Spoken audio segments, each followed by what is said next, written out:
You ever have one of those moments where you honestly wonder if someone is pulling a prank on you, like maybe you're on a hidden camera show and any second a host will jump out from the bushes laughing? That's exactly what went through my head the first time HOA Karen strutted across the street, heels clacking on the asphalt, eyes locked on me like I was her sworn enemy, and pointed at my car as if it belonged to her. Now, let me be clear, this wasn't just some ordinary car. I don't drive a basic sedan or a flashy sports car. I drive a government-issued, fully outfitted black SUV, armored, reinforced, and registered directly under the U.S. Department of the Interior. It's the kind of vehicle that turns heads, not because it looks fancy, but because it screams authority. You see those plates, you see that build, and you know it belongs to someone official. But apparently, Karen didn't get that memo. It was a Saturday morning, peaceful and quiet, the kind of morning where most people were either mowing their lawns or sipping coffee on their porches. I was outside with a bucket of water and some soap, giving my SUV a proper wash. I like to take care of my vehicle, especially because it's more than just a car, it's part of my work, my duty, my responsibility. As I was scrubbing down the windshield, I saw her marching toward me out of the corner of my eye. Her shoulders were squared, her lips pursed tight like she had been waiting all night for this showdown. By the time she reached my driveway, I already knew trouble was brewing. Without even a hello, without so much as a polite question, she slapped her hand on the hood of my SUV and tapped her long acrylic nails against the metal, each click echoing with disapproval. "This car," she sneered, "violates our HOA rules. It's far too aggressive, too out of place for our neighborhood. And frankly, since it's clearly too much for you to handle, I'm claiming it." She actually had the nerve to extend her hand as if I was supposed to hand over the keys right then and there. I almost dropped the sponge I was holding because I was laughing so hard inside. I mean, really? Claiming my car? Like this was some kind of medieval kingdom and she was the queen redistributing property at will? At first, I thought she was joking, some kind of misguided attempt at humor. But no. Karen's face wasn't smiling. It was stone-cold serious. Her eyes darted around the street, making sure the neighbors were watching, like she was putting on a performance. When I finally realized she wasn't kidding, I raised an eyebrow and calmly said, "You must be out of your mind if you think I'm handing you my car." That's when her tone sharpened like a knife. She pulled her hand off the hood and crossed her arms, glaring at me. "Then I'll just have the police handle this," she snapped. "We'll see how you like it when they haul you away for theft. You can't park a stolen vehicle here and think you're above the rules." The sheer absurdity of her claim nearly made me laugh again, but I kept a straight face. "Stolen?" I repeated slowly, making sure I had heard her correctly. "Lady, this is a government vehicle. It's assigned to me for work. It's fully legal, and it's not going anywhere." But Karen wasn't listening. She was too wrapped up in her own fantasy of power. You see, she was the self-declared queen of our neighborhood HOA. She wasn't just a member, she ran it like it was her personal empire. She bossed people around about their lawns, their porch decorations, even the color of their mailboxes. People usually gave in just to avoid conflict, but me? I don't bend that easily. And that day, she clearly underestimated who she was dealing with. She jabbed her finger at me, voice rising so loud that even more neighbors started peeking out of their blinds. "We have rules here. And I'm telling you right now, this car breaks them.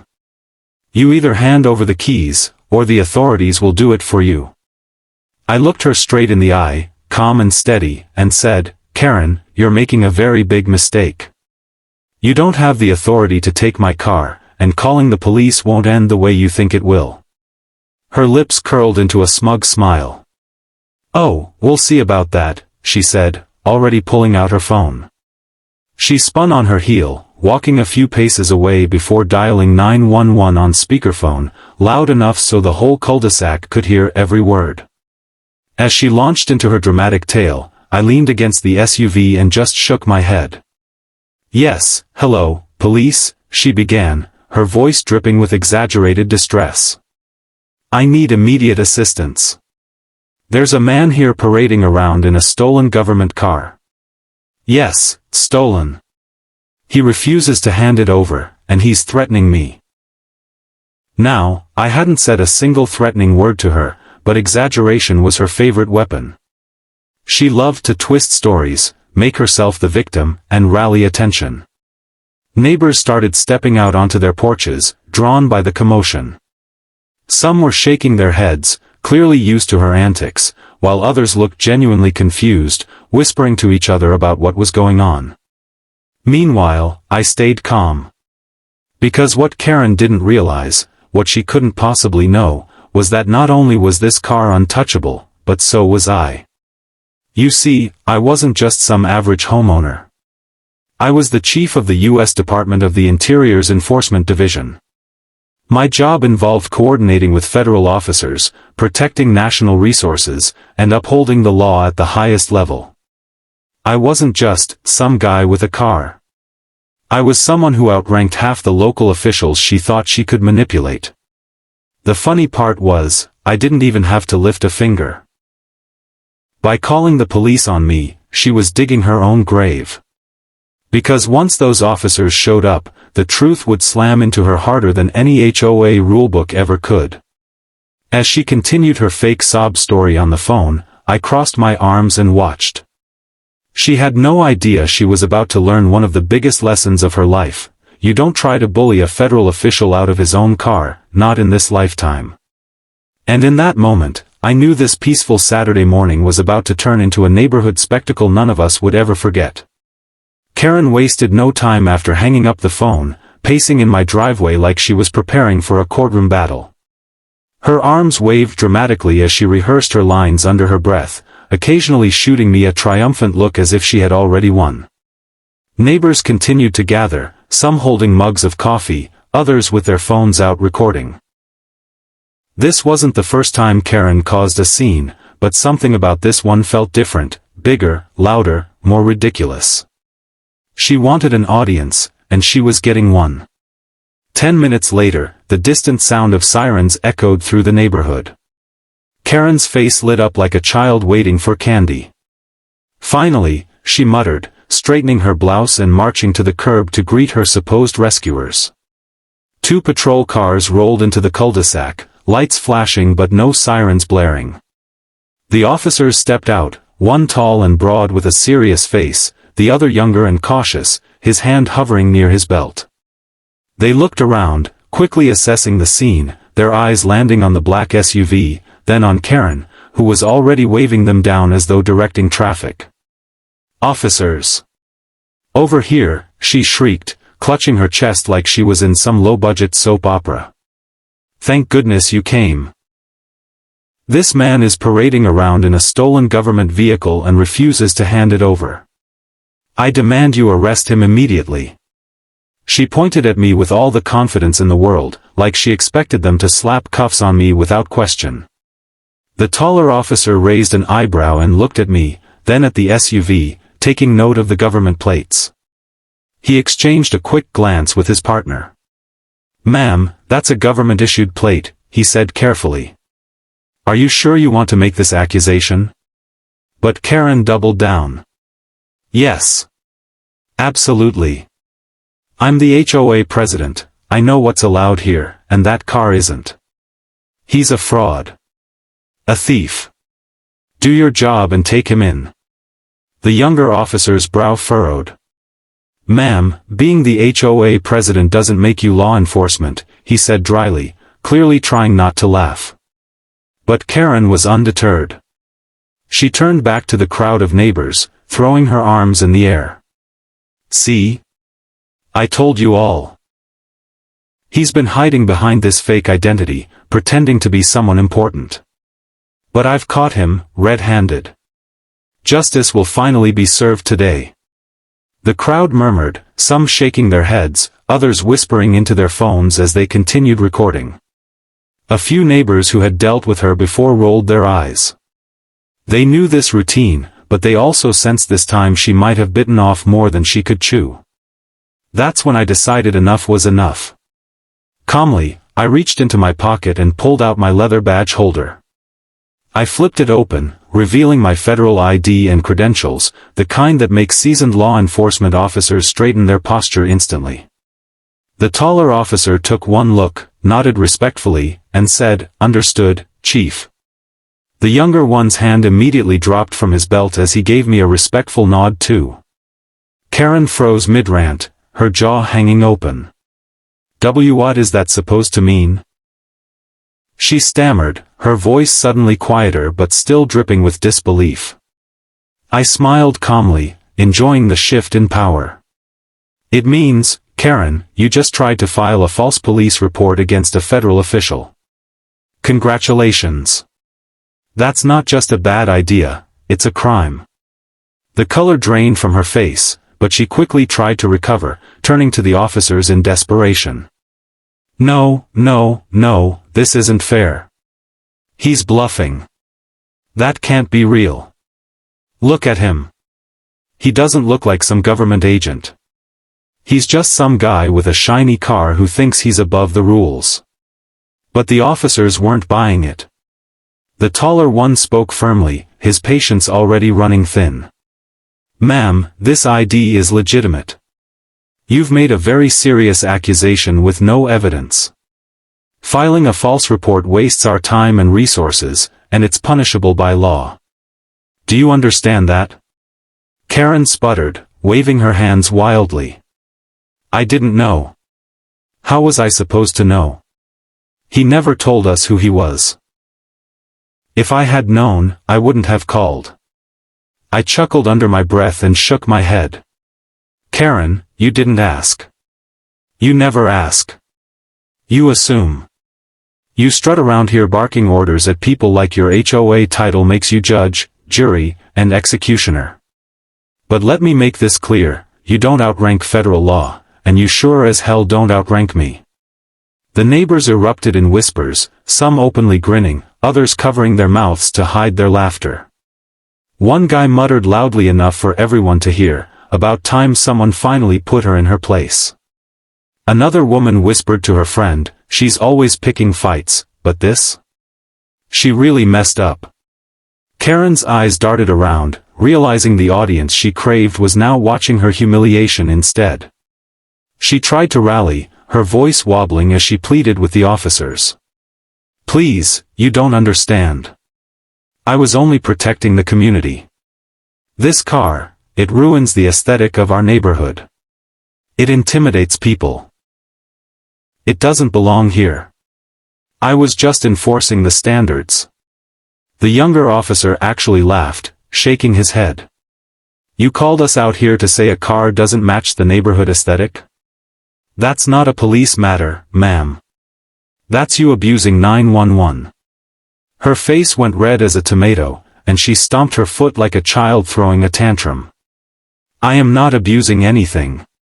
I am the HOA president. The taller officer cut her off with a sharp tone. Ma'am, that title doesn't grant you authority to seize vehicles or accuse people of crimes.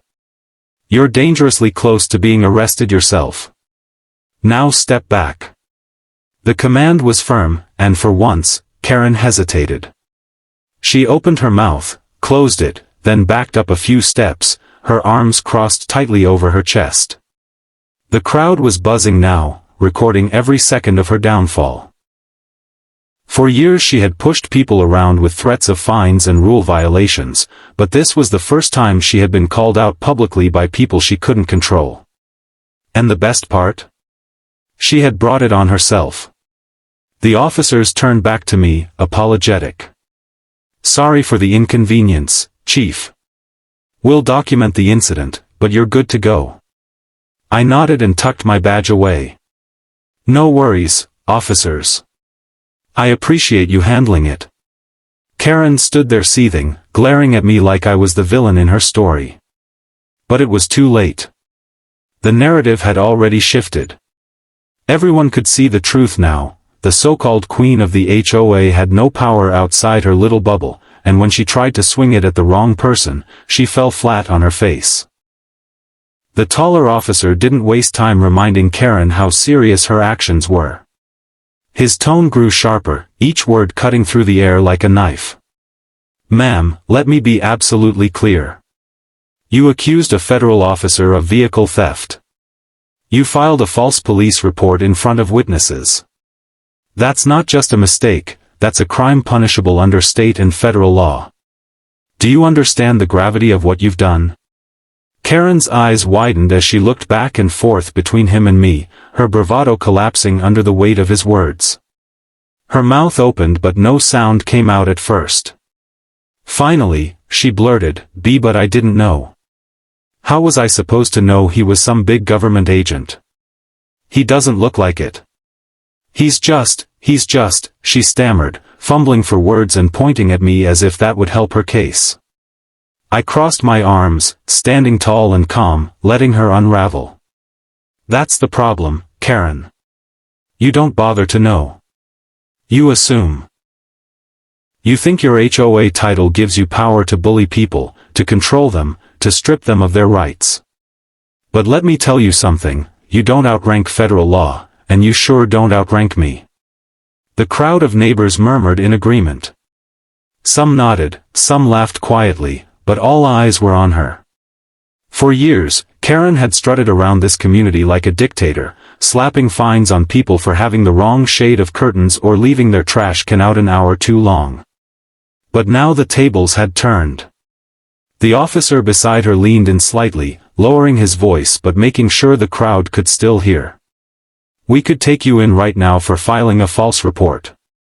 Is that what you want, ma'am? The implication hit her like a punch to the gut. She stumbled back a step, her hands flying up defensively. No. Please, I didn't mean any harm. I was just trying to protect our neighborhood standards. You have to understand, I was only doing my job as HOA president. The way she said job made a few neighbors chuckle. One man called out from his porch, your job? Karen, you don't get paid for this, you just boss us around for fun. That got a ripple of laughter from the crowd, and Karen's face turned beet red. Her eyes darted around wildly, looking for support, but no one was stepping up to defend her this time. Even her usual allies, the ones who normally nodded along with her rules, were silent now. They weren't about to get dragged into her mess. I stepped forward just enough so she had to look me in the eye. My voice was steady but firm. Karen, this community deserves better than a self-appointed tyrant who thinks she can bend the law to her will. You tried to intimidate me because you thought I was just another neighbor you could push around. But you picked the wrong target. The difference between me and everyone else you've bullied is that I actually have the authority to push back. Her lips quivered as she tried to respond, but the words tangled in her throat. I didn't mean it like that, she stammered. I thought, well, she trailed off, looking utterly defeated. The officers weren't letting her off the hook, though. The younger one pulled out his notepad and started jotting things down. We'll be filing a report with the county, he said, his voice clipped and professional. You'll be contacted for a formal statement, and you may face charges. Consider this your warning to stop misusing 911 for personal vendettas. The mention of charges made Karen gasp audibly. Charges? No. You can't do that. I've given years of service to this community. Everyone here knows I only act in their best interest. But the crowd didn't back her up. In fact, a woman from across the street shouted, best interest? You fine me $300 for having tulips instead of roses in my garden. Don't act like you care about us. Another man added, yeah, you called a tow truck on my son's car just because it was parked a foot over the line. You've been terrorizing us for years, Karen. More neighbors chimed in, each voice adding to the chorus of complaints, the collective frustration finally boiling over. Karen spun around, horrified, as the very people she thought she controlled openly turned against her.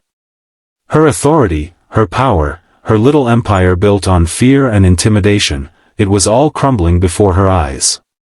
She tried to shush them, waving her arms desperately. Stop it. All of you, stop it. You're supposed to support me, not attack me. But the officers stepped in, holding up their hands. That's enough, the taller one said. We're not here to mediate HOA drama. We're here because you made a false report. And if you keep this up, we will be forced to take you in. The silence that followed was heavy, broken only by the sound of a few neighbors whispering excitedly. Karen swallowed hard, her arrogance replaced by fear. She mumbled something under her breath about misunderstanding, about just wanting to keep things orderly, but no one was listening anymore. Everyone had seen the truth. Karen wasn't a protector of the community, she was its biggest problem.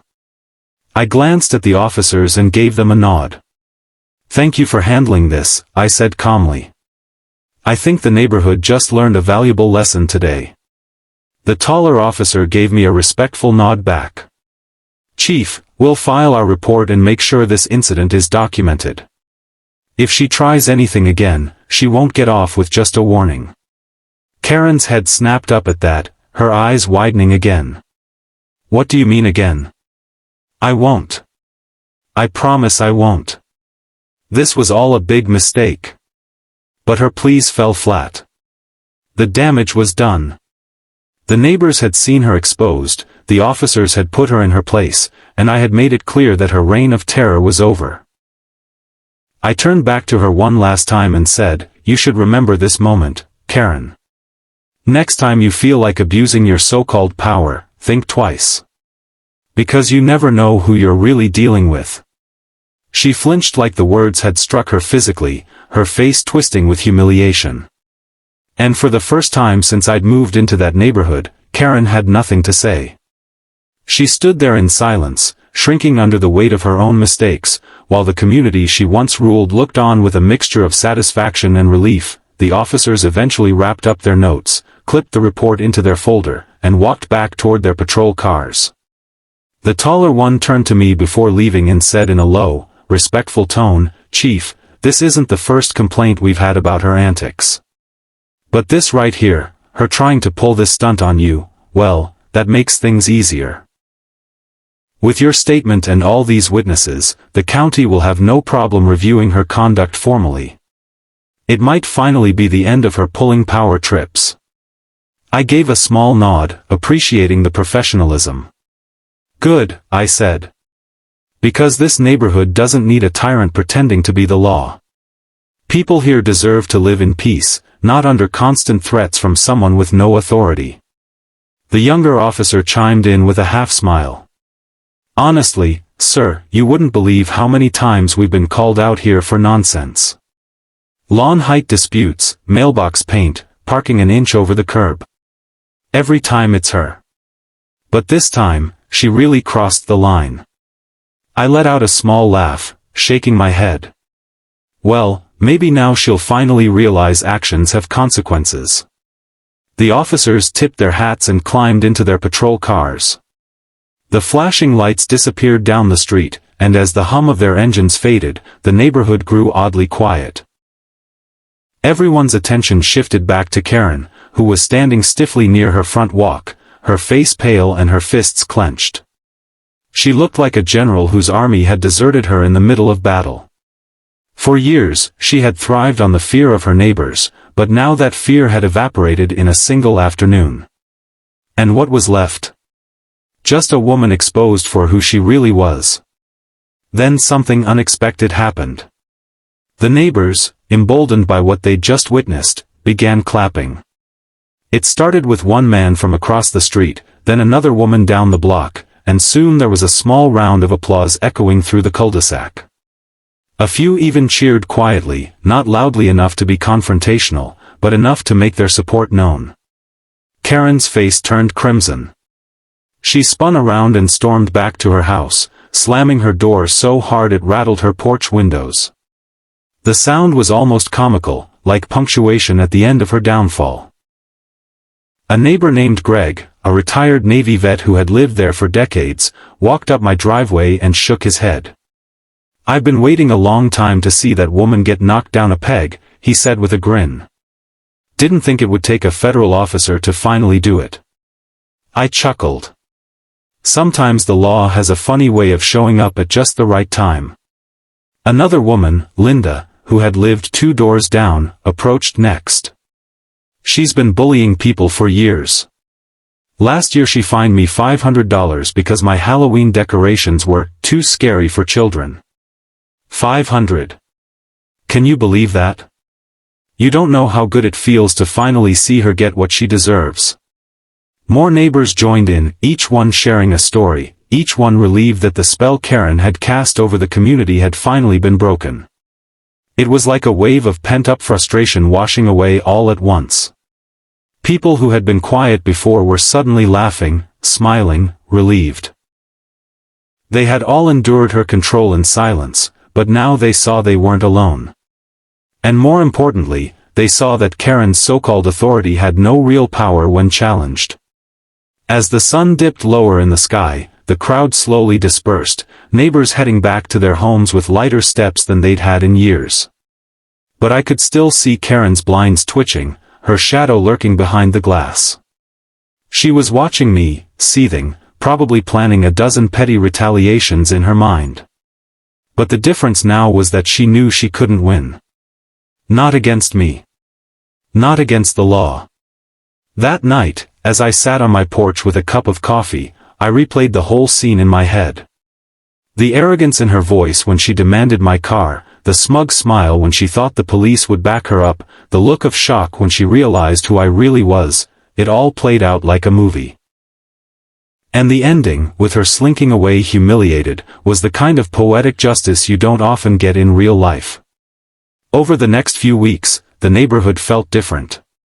There were no more angry letters from the HOA slipped into mailboxes. No more absurd fines handed out for trivial things. No more threats or lectures about community aesthetics. Karen had gone quiet. And for someone like her, silence was the loudest defeat of all.